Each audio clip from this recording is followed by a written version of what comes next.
barashakashakisha muri iryo joro baramubura. Ndabasuhuje kandi mbahaye ikaze mu rugendo rw'ubuzima kuri Tugendane TV show.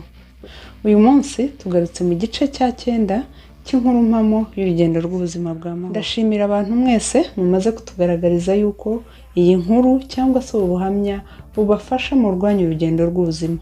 Ubushize twatandukanye mbabwiye ko mama w'amahoro mu gihe yari arimo gukusanya ubushobozi ashaka n'itike ku buryo yacikisha amahoro akamujyana hirya aho batashoboraga kumuterura bitamuhiriye, cyane cyane ko muri icyo gihe ba bantu bari baturanye b'Abahima aribwo bateruye amahoro. Mutase byagenze bite nyuma y'aho ngaho?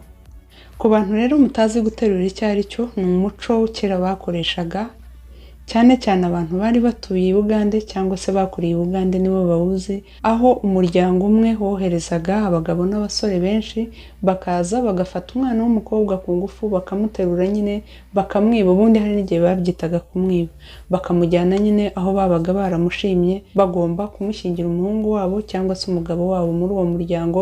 Muri make byabaga ari ukumushyingira ku ngufu.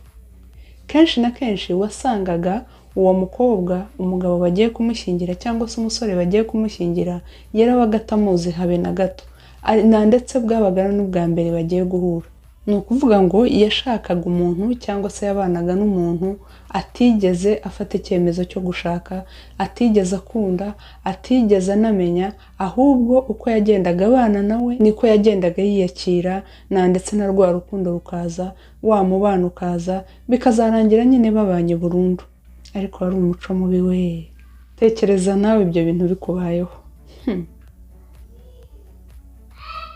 Ibyo rero nibyo byabaye kuri Mahoro mu gihe yari agejeje imyaka 16 gusa, kandi we yari afite ibitekerezo, yari afite intumbero, yari afite ejo hazaza heza kandi yagombaga gukorera.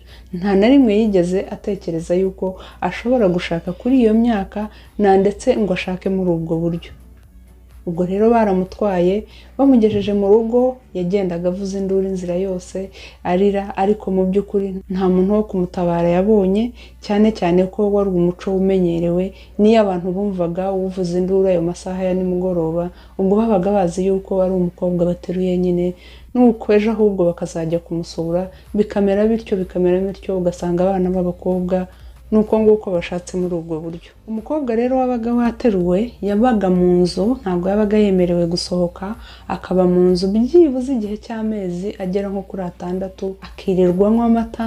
Nta kindi kintu yakoraga usibye kuboha imihahiha cyangwa se imitemere mu kinyarwanda niko bayita. Hanyuma yashoboraga gusohoka gusa mu masaha ya nimugoroba, nabwo akajya hanze nko gukaraba ndetse no kuba yagira ikindi yifasha mu buryo bw'umubiri. Ariko nabwo ntabwo yasohokaga wenyine, ahubwo yagendaga aherekejwe na baramukazi be n'abandi bakobwa b'abaturanyi ndetse n'abadamu bari mu kigero cye. Ubwo rero Mahoro yagiye nyine uko nguko nawe ajya muri ubwo buzima bwo kuba mu nzu kumara amezi 6, akajya aboha nyine iyo mihahiha cyangwa se imitemere, agasohoka gusa rimwe ku munsi ya masaha ya nimugoroba aherekejwe na baramukazi be ndetse n'aba bakobwa n'abadamu bo mu kigero cye babaga baturanye. Hanyuma Mahoro yaje kugira igitekerezo, kuko atigeze yakira ubwo buzima agiye kubamo bwo gushaka kuri iyo myaka, kandi mu by'ukuri yari afite ibitekerezo byo kuzakomeza ishuri, byo kwiga, byo kurangiza, byo kuzabona akazi. Nyine ibitekerezo yari afite nta na rimwe byari bihuye n'ubuzima yari agiye gutangira kubamo. Nibwo yaje kwigira inama yo gucisha make ngo agabanye amahane, hanyuma umunsi umwe azashakishe uburyo abatoroka cyangwa se uburyo abacika, agenda asubira iwabo. Nyuma y'ukwezi rero bari bamaze kumumenyera kandi babona yuko mu by'ukuri yatuje, atagifite ka gatima ko gushaka gusubira iwabo. Nuko rero umunsi umwe mu gihe Mahoro yari yasohotse yagiye ku gasozi, ndetse yaherekejwe na ba baramukazi be na ba badamu bari baturanye, Mahoro yaje gushobora kubacika muri iryo joro. Arabihisha, ariko yihisha hafi y'urugo. Amaze kubihisha, ba bakobwa ndetse na ba badamu bategereje Mahoro yuko agaruka aho bari bamurindiriye, baramubura. Barashakashakisha muri iryo joro baramubura. Bamaze kumubura niko kugenda mu rugo babwira abantu nyine bari mu rugo, bababwira yuko bategereje Mahoro, bakamubura, bakamushakisha bakamubura. Ubwo bo mu rugo nabo nta kindi cyaje mu mutwe wabo, bamenye yuko Mahoro yabacitse. Bashakashakisha aho hafi y'urugo ijoro ryose baramubura. Bamaze kumubura, mu gitondo bukeye bohereza umuntu ngo ajye kureba yuko Mahoro ashobora kuba nyine yageze iwabo. Mu by'ukuri Mahoro yari ari aho ngaho hafi y'urugo aho yashatse, ahubwo ni nk'Imana yakinze ukuboko, barimo bamucaho iruhande rw'igihuru yari yihishemo. Uwo muntu rero yaragiye, ageze iwabo wa Mahoro asanga ntawe uriyo, abwira mama we nyine yuko Mahoro bamubuze. Mama we nawe arababwira ati se ubwo noneho umwana wanjye yagiye hehe, biki n'ibiki. Ariko mama wa Mahoro yatekerezaga yuko ibyo ari byo byose Mahoro ari buze mu rugo, kandi Mahoro nawe yatekereje yuko nibucya agataha iwabo mu rugo bashobora kuza n'ubundi bakamusanga mu rugo. Niko kwigira inama yo kwirirwa muri icyo gihuru. Ku munsi wa kabiri nibwo noneho yaje gufata inzira arataha ajya iwabo mu rugo, mu gihe wa muntu bari boherejeyo yari yaje akamubura. Ubwo rero ageze mu rugo, mama we siwe wabonye yamubona, kubera yuko n'ubundi nawe uburyo Mahoro yari agiye gushakamo mama we ntago yari abwishimiye, kandi nta nubwo yari abushyigikiye. Ahubwo ni kwa kundi nta kindi kintu yari bukore.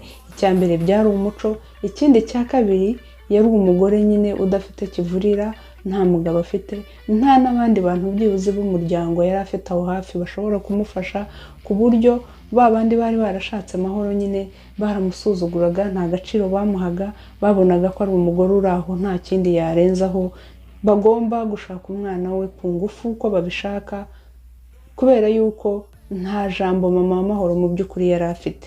Ubwo rero mama wa Mahoro siwe wabonye Mahoro yatunguka.